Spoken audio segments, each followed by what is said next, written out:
Good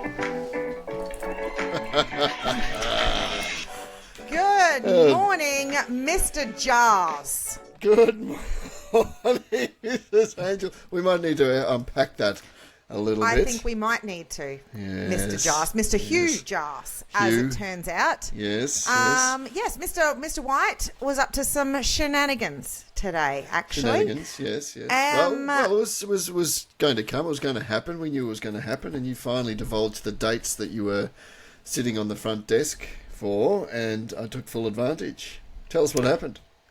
Well, I was advised, I was in a meeting, so I hadn't quite made it to the front desk. So I was called, a call came through to let me know that a Mr. Jars was on the phone for me, and he sounded very familiar, and it sounded like he knew me very well and was demanding to speak with me. And I said I didn't know a Mr. Jars. And she said, Mr. Hugh Jars? No, actually, definitely no. Don't know Mr. Hugh Jars. And what we established was Mr. White was calling, expecting me to be on the front desk. It was a good one. Later on in the afternoon, when I was on the front desk, I was lucky enough to take a call from another person. It was a different Mr. Jars, wasn't it? No, this was Little Johnny, I think it was. Little Johnny was on the phone, yes. He was stuck in the toilets, apparently didn't have any toilet paper. He was asking for some assistance. Yeah. Luckily he had his mobile with him. He was able to ring the front desk and ask for some support. Ask for some support from the toilets, yes. So thank you, Mr. White, for keeping it real whilst I was on the front desk. Day 2 is done. Day 2 of 3. I'm not divulging the next date to everyone because I can see that there'd be some more prank calls coming through. Well, look, if anyone out there has a suggestion for a prank call, please send it through to our socials, and I will be more than happy to execute. And I might even tell you the date and the phone number to call as well, so we can have if there's a good enough one. Excellent. I know you were suggesting using Miss Anita Hug and Kiss. Yes, and her sister Amanda. Amanda Hug and Kiss. Amanda Hug and Kiss. Amanda Hug and Kiss. So we got Anita Hug and Kiss. And Amanda Hug and Kiss. Yeah. Wonderful. Well, what do you call a couple fishing? I don't know. What do you call a couple fishing? Rod and a net. Oh, Rod and a net. Rod and a net. Well We're done. off to a flyer. All right. Well done, Mr. White. He'll be here all week. As it turns out, or he'll be there next week when I'm on the front desk, which is great. I will. Good fun. Thank you for keeping it interesting. It was already plenty enough interesting. My goodness. Can we just pause and cheers to those people on the front desks, on the front line of schools? Mm-hmm. You are doing amazing work. The multitasking that happens on that front desk, to the team who they've all been to the physio and the chiropractor after their first 2 days, carrying me on the front desk. I knew you'd like that, Mr. White. Oh, yes. So, it turns out I've got a lot to learn and lots of questions, and poor sweet Charlie's sitting beside me. She had never worked harder than when I'm swapping in for Jonathan on the front desk. Oh, but anyway, it's been all of my hopes and dreams. I've loved the double take that parents make when they walk past and then see me there, and then the conversations I've got to have with parents. Love it. The feedback that I get from staff, I don't think you're telling me how good a job I'm doing, which is lovely. Which I don't think Charlie's and Lacey get quite the same feedback as what I'm getting. They're questioning why are they saying such nice things about me when everybody doesn't always say nice things about them. But I will be forever singing their praises because they are doing incredible work on the front line of our school. Poor Lacey copped a few calls from me earlier on as well. Thanks, Lacey, for being such a good sport. Yeah, you know what she said, because she's a big fan of the show, Mr. White. She said, she's like, oh, I knew that I knew that voice from somewhere. So well done, Lacey, for picking it from a mile away. So you went on your golf trip. How was that? Yeah, so we had a PD day on Friday, which is great. So I got a lot of reading done and was able to leave a little bit early, hit the road and get up on a golf trip up at Moama, which is on the border of Victoria and Queensland, and play some golf with some mates. It was great fun. It was really good. And for anyone who's travelling around central Victoria, around the Heathcote wine region, if you're looking for a good place to drop in, I highly recommend Flynn's Wines. Go and say g'day to Greg and say the teacher and the three doctors say hi, because he took us around and he was absolutely fantastic. He was really, really generous with his time and with his wine, which was brilliant, and we had a good old yarn. Is that what you're drinking tonight? What are you drinking tonight? It's not. I did order some. I'll say some. Copious I don't want to tell amounts? the wife how much I ordered, but it's being delivered. So wonderful. Yeah. Excellent. Well, we'll hear some tasting notes when that arrives, and you can talk us all through it. Yeah, feel free if you want to share it with me. You can send me a bottle, and we can unpack it together during an episode. I have to look into that. Yeah, that's not a bad idea. Excellent. Yeah, live tasting. Yes. I have a couple of those every now and then. So we've got a special episode today because it's the last of my recordings from my trip to Eugene, Oregon. So we are interviewing, I'm sharing the interview with you this evening of Owen Engelmann and Evan Haney. And I need to just, before we get into it, I need to just remind everybody of how jet lagged I was. And so we had to make some modifications, and there was a bit of a false start with the recording as well. And so Evan Haney, one of the girl, good friend of mine who's recording for us, teaching superstar, and I had her running the camera for us.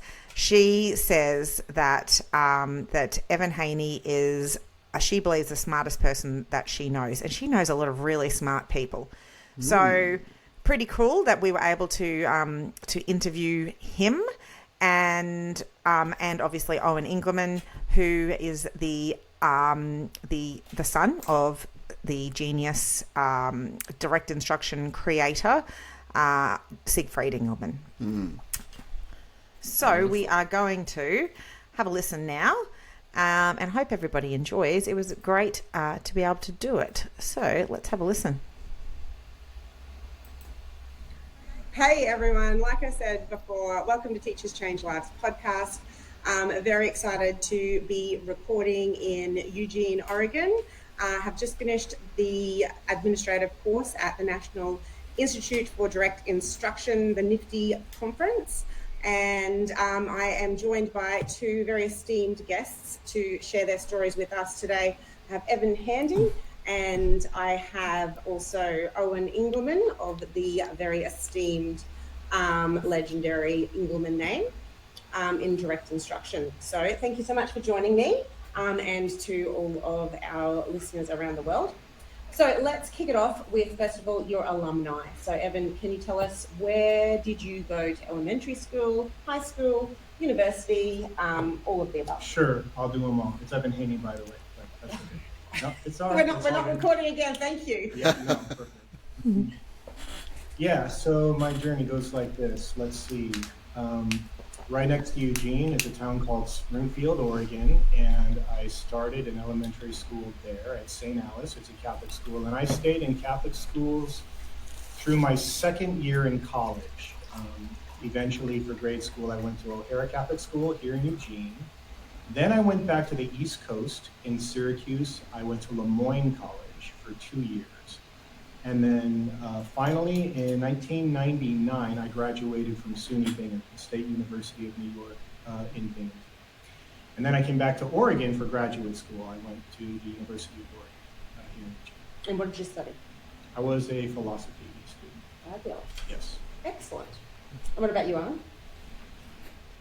Garden Hills Elementary in Champaign, Illinois is where I went to school. and there's later connections with that school. And then when the follow-through project moved from the University of Illinois to the University of Oregon, we moved out here to Eugene, Oregon.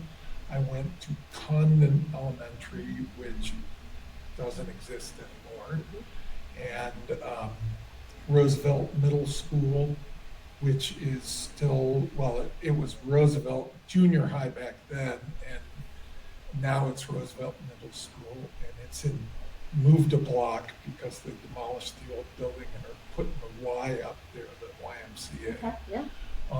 And then went to South Eugene High School, and I went to college at the University of Oregon, and I was on the very long plan. I had a minor in alcoholic beverage. Were you at the top of the dean's list? I was. That's the only thing. I was at the top of the dean's list in going there, and I majored in mathematics. Fabulous. That's what I graduated. Yeah, beautiful. Excellent. All right, so we, in Teachers Change Lives podcast, we always want to kick off with talking about a teacher who made a big impact on your life, somebody who taught you something that you used later on in life, and in some way contributed to what you're doing now. So do you want to kick off, Evan? Is there a teacher who's made a big impact on your life? Absolutely. That has a very clear answer to it. So I was a junior at, I skipped high school too, Marist High School. After O'Hara here in Eugene, I went to Marist, again, a Catholic school. And as part of the curriculum, we took religion classes, which I enjoyed, but I always had a specific interest in like early church history kind of stuff, and especially the languages and the sort of intellectual history that was there. So I had shared this idea with Father Haney, who I think he teaches in Spokane maybe right now, not sure. No, he's a Jesuit, or at least he was a few years ago. Yeah, so Father Haney, I said, you know what, you know Greek and you know Latin, you should create an elective course here at Marist that had never existed before, but let's do Greek and Latin, and let's do that for our religion elective, and I thought that was a great idea. So in the first year was like me and 3 other kids, we studied Greek, and I don't know, it was fascinating. That in itself was the best class I've ever taken, but it also unlocked a door through which I eventually walked, and that was my whole academic career, because it led me, not just to the early saints or church fathers, but also to Plato and to Aristotle. So when I was a senior, I did a project, actually, I translated a Platonic dialogue, and when I was in Marist, and that paved the way to become a philosophy student at Lemoyne, and then at SUNY Binghamton. And we'll get to this, I imagine, in the interview in a bit. But the study of philosophy was ultimately what led me to direct instruction. Wow. I know. I can't wait to unpack that Crazy. a bit more. That's very, very cool. How things unfold. Indeed. And how about you, Owen? Who is a teacher who made a big impact on your life? Oh man, this is going to sound so corny, but it has as many bumps in the road, maybe not as many turns as Evan to get to direct instruction, but definitely as many bumps. My dad was a genius. He started teaching us, math and language and reading at a very young age. Those of you who have seen those videos of us doing algebra when I was 4, yeah. That's one of the reasons why I had a pretty good mind for mathematics, because it was very strange though, because I went to school and we had a couple of pretty smart kids in our class, but I didn't understand why all the kids couldn't do that stuff. What do you mean? It's easy stuff. This is it. And they're like looking at me. The teachers are going, okay, well. And you're literally saying, I can do it. I've been doing this since I was 4. And he's kidding. Surely he's kidding. Yeah. And the reason I indicated that there were a lot of bumps in the road is because I saw all the pain my dad went through. He came up with solutions to all of this academic failure. And I need to put in a plug right now for KID, because administrators and people making decisions about curricula, because it's plural, sorry. I had to say that out loud, processing there. But those kids, when the curriculum that they're in for that particular moment, if it is not good, if it doesn't orchestrate all of the details well, and if it's not presented adequately, they go through pain. No adult would tolerate being in a situation where they kept getting things wrong. They go, I'm out of here. Yeah. Those kids will sit through class after class, year after year, and what's the reward for them? They get blamed for having, learning disabilities and stuff like that. So I saw this pain, how the system rejected effective instruction that has the salutary effect for these kids in opening the doors to their opportunities. And I think that's been the big thing for me, that annoys me about when people who don't understand direct instruction and haven't read the research, they think it just works for some kids, but it doesn't just work for some kids, it works for all kids. Yeah. Yes, it's true. So I was very well aware of the best of times and the worst of times for my father, and how the system rejected the inoculation for all of this failure. Yeah. And so even though the instruction inspired me and I felt it was the right thing to do, having to go through all that, it's like, I'm going to do something easy like engineering. So long and short is my dad. Yeah. But that's for a variety of reasons. I respected him a lot, but what he did made sense, and there was that yin and yang of not wanting to go there because I just saw the pain, and that it should have been easier than that. Once after project follow through, it should have all been clear to everybody after that, but it didn't quite work out that way, weirdly. So right now you're both working for Engelmann and Beckett Corporation, and so I really want to unpack the work that you do together. Obviously, I'm sure there's a segue from philosophy to direct instruction here, so I'd love to hear that, and then hear about the work that you guys are doing, the very exciting work that's coming out of Engelmann and Beckett. Okay, well the segue was just fortuitous. I got invited to a party, to be honest. I did not know about direct instruction, and honestly, even though I was in the academic world, I didn't know much about education at all. It's ironic that, even though you're in that field, you really don't know anything about the field itself. That's a continuous theme that I keep relearning over and over again. But I got invited to a party. It was, we used to have Zig used to do these summer parties, and I knew someone in common who worked there. And that's when I met Zig. And just before that, so it was like 12 years ago. So yeah, it's like 2011, I think, was probably the year. Zig had just published a book, and the book was about John Stuart Mill. How John Stuart Mill could have saved. I'm sorry, it was a question. Could John Stuart save our public schools? Right.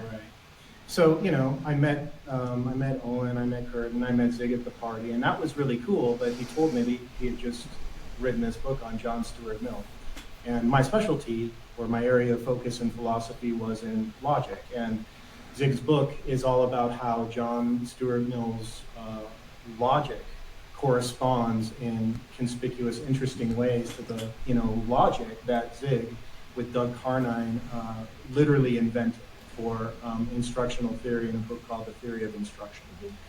And he didn't know, about those correspondences until after the fact, which is kind of what that book is about. Yeah. Okay. That is a really fascinating moment in the history of science, any kind of knowledge, when you see correspondences like that happen. Anyway, I read the book, and of course, I was just immediately fascinated because I had been dealing with this contradiction of really being interested in philosophy, but on the other hand, really being disappointed with what we do with philosophy in the academic world. It just seemed kind of inert to me. Yeah. And then here was somebody who had literally invented a brand new science that could potentially change the world. There's no hyperbole there, that's the truth. Mm-hmm. And it's still the truth, and it's going to be the truth eventually when the world gets there. So I thought, why not do what I love to do anyway, what I've been pursuing ever since high school, but to do it in a context where You can change the world. you can change the world. Yeah. So, it was obvious to me. Yeah. So I got lucky. It was lucky, but it was also, once it happened, it was obvious that was the way. What do? Well, we work on programs, is the easy way to say it. And that takes a long time. Maybe that's the main thing I'll say. We don't just sit down and willy-nilly change some details based on things that we've heard by rumor or clever ideas that we think we have. The whole process itself of revision is rigorously structured, just like the programs are themselves. So a lot of it is about getting field test data. What about a program is working well? What's not working so well?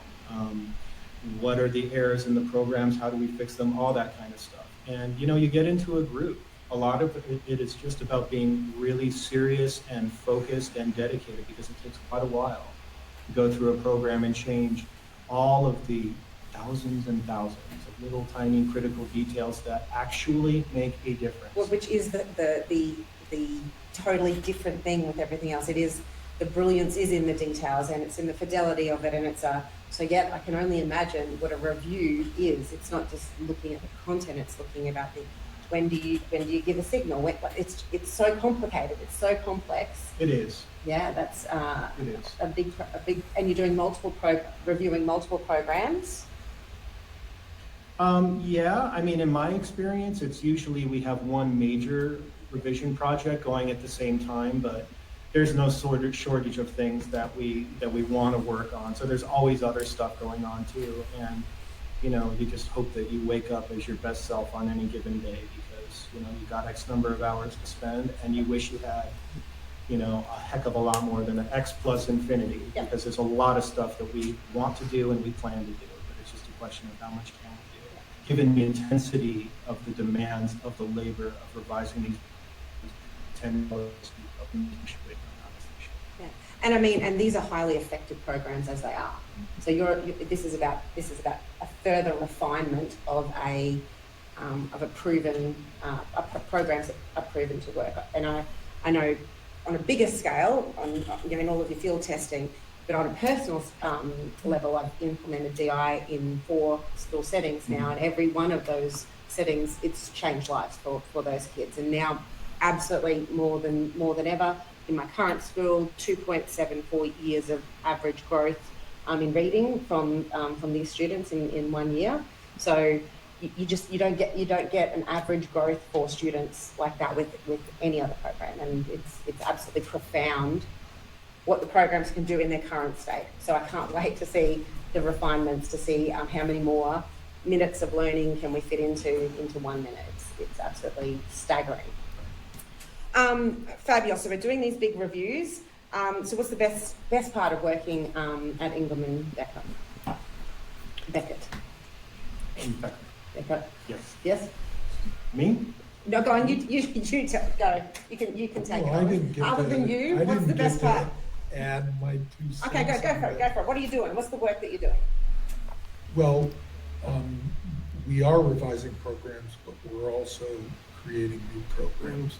So my father said to me about 40 years ago, he gave me the simple equation for instruction. He said, if you do a better job of controlling the variables that affect student performance, you will have a better program. Simple. And if you think about what he did, he controlled the systematic introduction of the examples.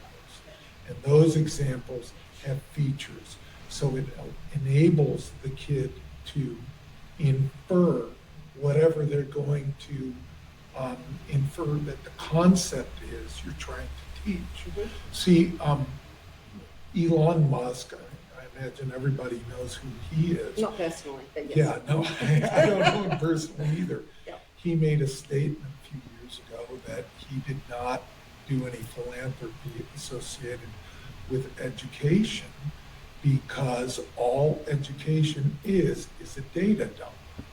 Now, think about this. You have the data. What can you do with the data? Oh, wait a minute. You need a computer program to analyze that data if you're in a computer setting, right? Well, where does the program come from for kids? And the answer is, it is inferred from the examples and how you teach. So if you have a really big load of crap data dump, guess what? They're not going to infer the appropriate programming to be able to analyze that data. And so what direct instruction does is very carefully orchestrate every detail of the information that the kids get and be able to extract from that the concepts that they're supposed to learn. And that's why this whole science of reading evidence-based stuff is a joke. Because when you have a list of things you need to do, there's no systematic orchestration to induce that learning. And that's what we spend. I mean, and I'll be perfectly honest, the first cut of some of our programs are terrible. And we're way better at it than anybody else there is. Yes. And they're garbage. I Yeah. mean, I can't tell you how many first, second, and even third revisions of the field test version we've thrown in the trash. But then the fourth one you get, and you're starting to make headway, and that's when the data analysis from the field is very, very helpful because you can look at what the mistake the kids make and say, where did we go wrong?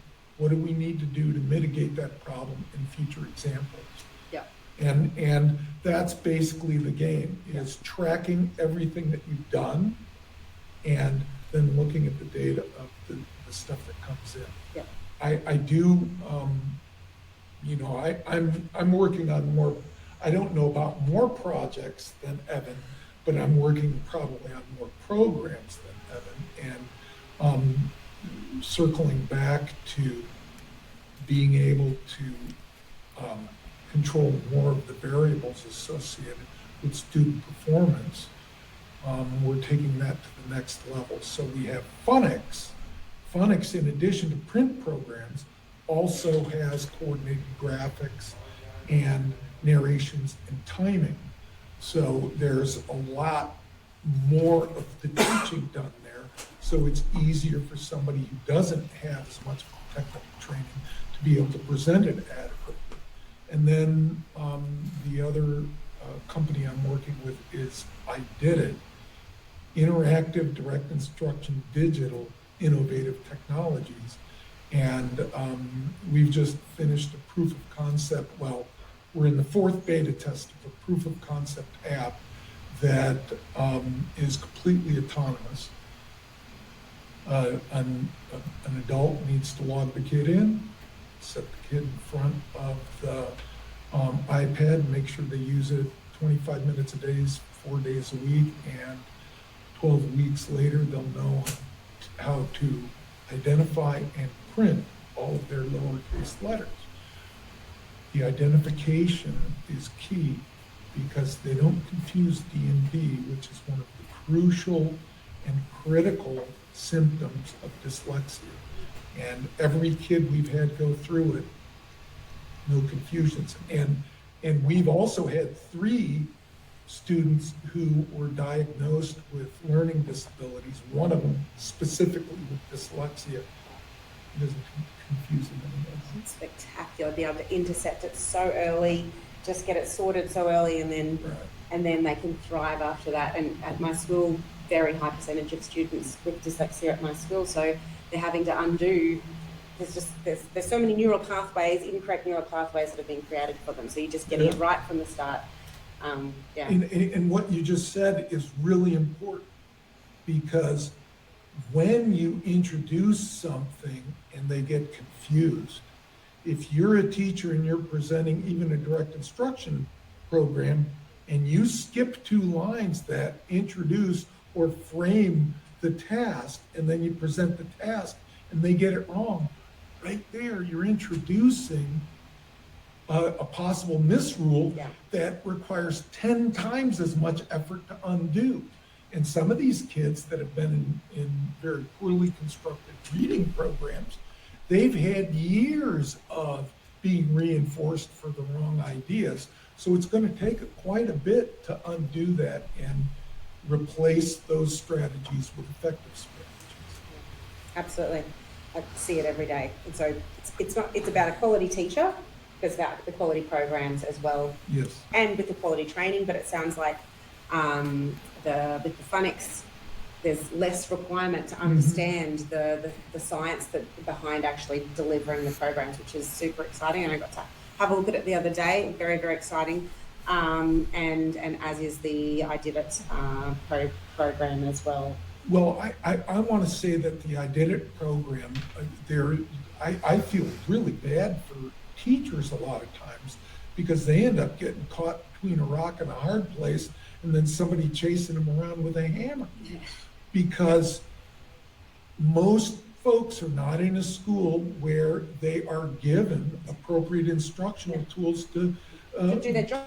Exactly. To thrive. Yeah. And then they have to deal with the parents. They're the ones that are blamed for kids not succeeding, and they oftentimes don't go to the colleges of education that give them the technical skills to be successful in school. Yeah, absolutely. We have to set out. In teaching. In teaching, school. Yeah. We've got to set them up right. Absolutely, set them up for success so they can thrive in their jobs. And I think all teachers come into it with the right moral purpose. They want every kid to succeed, which is really, really, really complicated. So difficult for every child in your class to succeed if you don't have the right programs in place to set them up for success. And it's not just the programs, because they got to be placed appropriately. Absolutely, yeah. I mean, I've been in classrooms even where all the kids were placed appropriately, but 2 of them have a history and they're always fighting with each other. There's just a lot of circumstances, and it's on the teacher to deal with. Absolutely. Most of the time. Hugely complex profession. Who'd do it? We would all do it. Because it's absolutely fabulous, which is the point of the podcast. We need people to keep on choosing it. Thank you, Owen. Getting behind our teachers, but then we just need to administrators need to choose the right programs, set them up, train them appropriately to set them up, the kids up for success and our teachers up for success. All right. Any last comments? Any last pitches for what's happening in your lives? What's in the future, or just wishing Mastery Schools Australia the very best? He's up.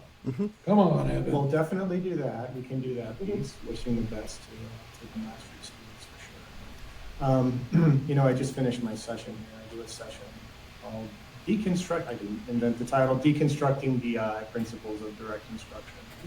And it goes different every year. It really depends on the group, but it's for people who come to this conference just like, what's the why of DI? Like underneath everything, why does this work? Why are things the way that they are? And whatever the reasons for coming, to the session, it's always that kind of epiphany, like, aha, it's that great sort of moment. That's always an exciting experience to have in life, when you see the necessity of things, and then it could not be otherwise. Yeah. So it's nice to share that experience with people when they come to the session. But I gotta say, it's one of the good things. So to your previous question, what I like about working with the EBC, Engelmann Corporation, is I'm constantly having that experience. It is not the sort of place that one could ever get bored. Yeah. Because where direct instruction takes you, it's the rabbit hole. There's no bottom there. You can go as far with it as you want to, in terms of, it's only your imagination and your ability and your effort that limits you. There's so much that is possible if you just follow direct instruction. So it's that kind of job. It's a meaningful job. It's not the sort of job where, it's definitely frustrating because, as you just noted, yes, the education world is a complex world, and that's a charitable term.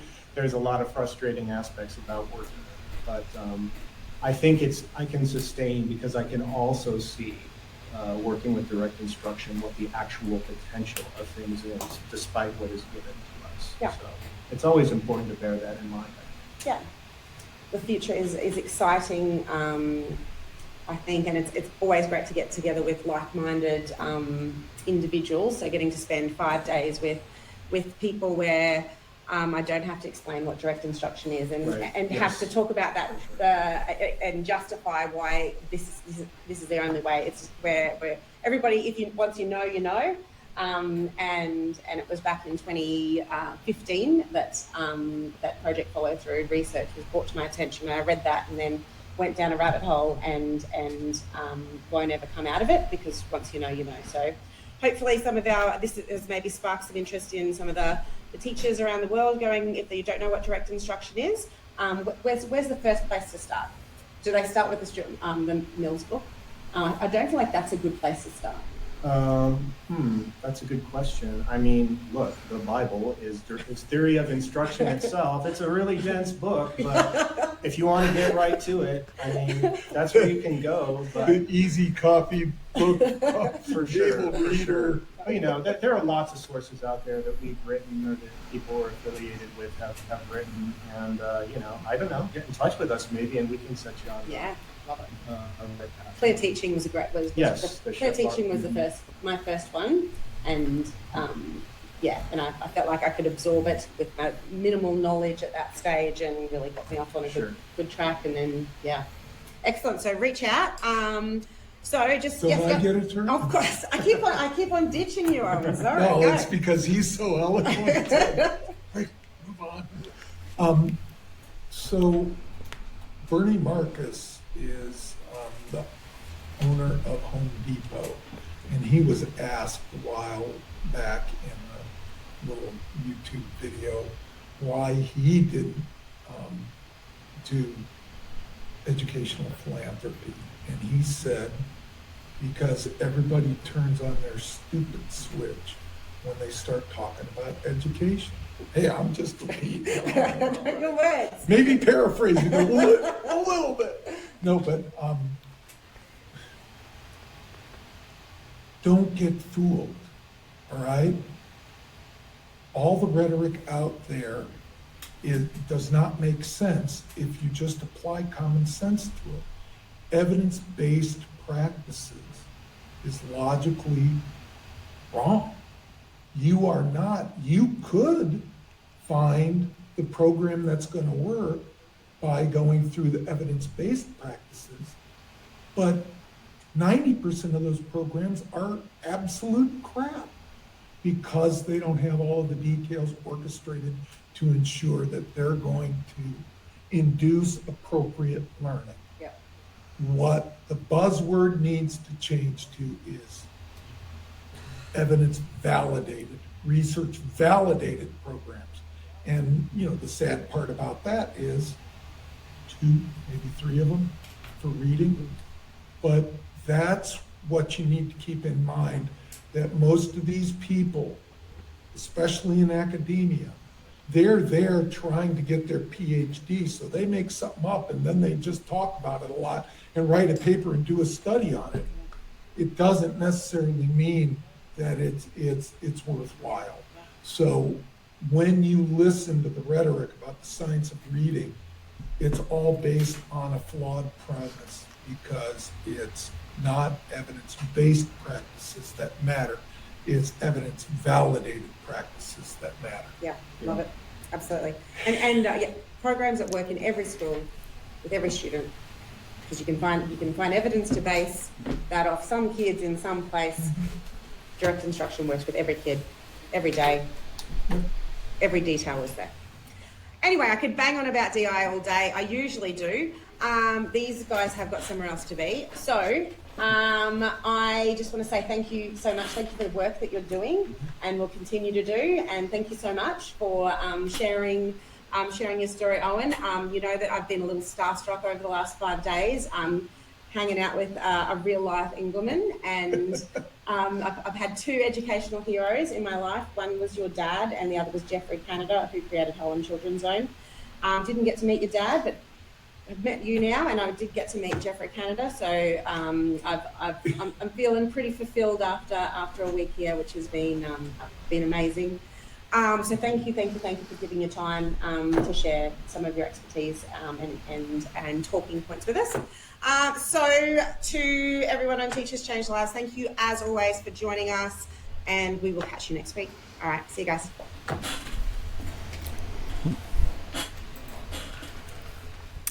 Wow. All right. Wow. That was awesome. Pretty cool. That was very cool. On so many levels. Firstly, just the like you said at the end there, how fulfilled you are. Like you've had some. That was a hell of a trip, wasn't it?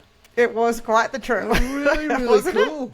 Like I got the I knew you were buzzing and I knew you were really excited, but gee, that conversation just got me really going. I love it. It's intriguing, isn't it? Yeah. That book, Could John Stuart Mills Have Saved Our Schools?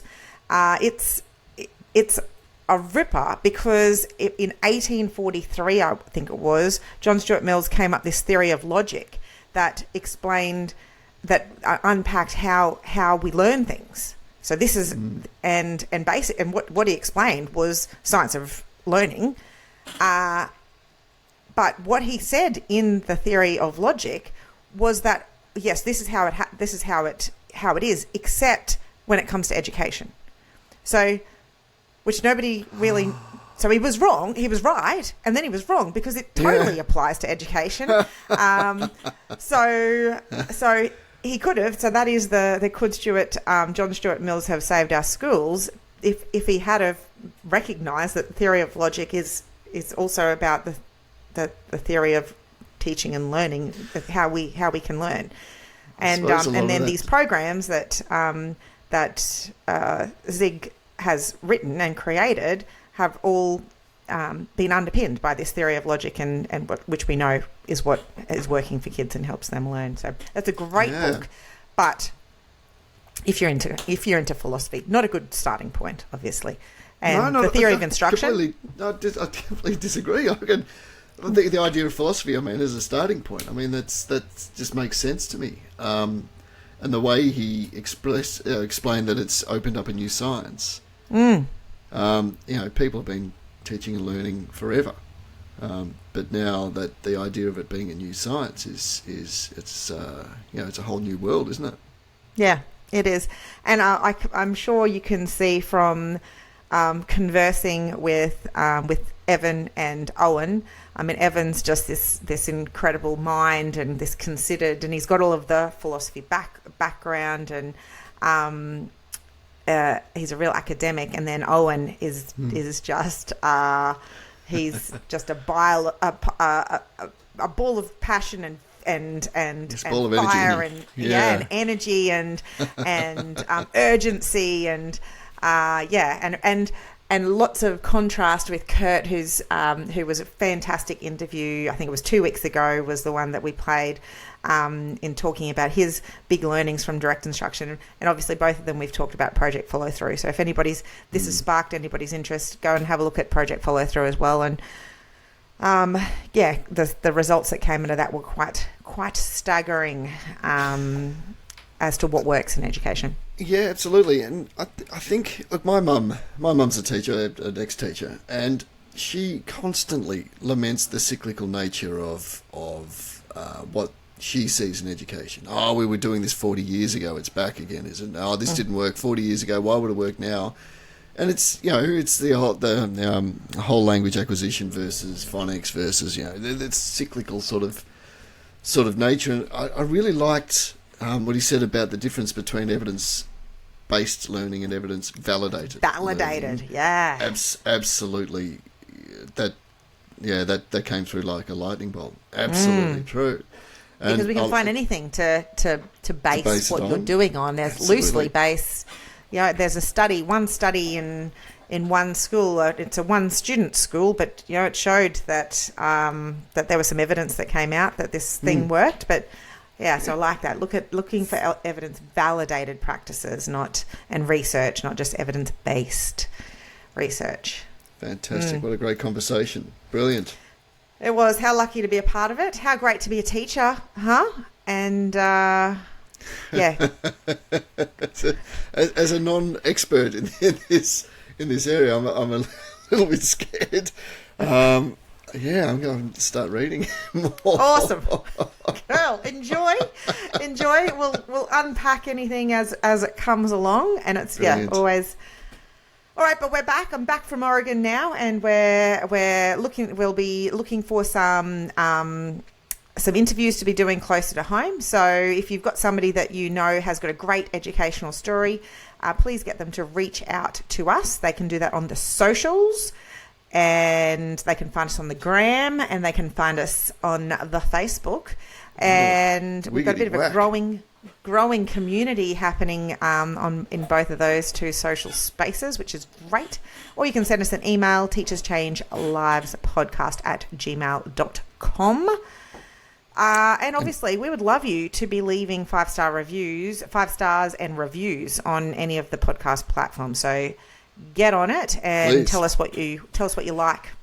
And don't hold back with your prank call ideas. I'll be implementing those on the date.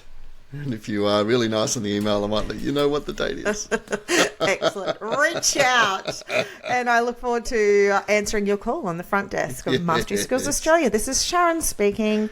All right.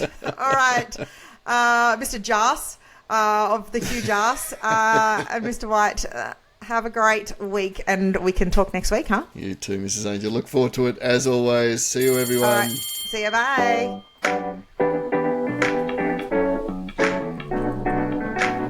Powered by Riverside.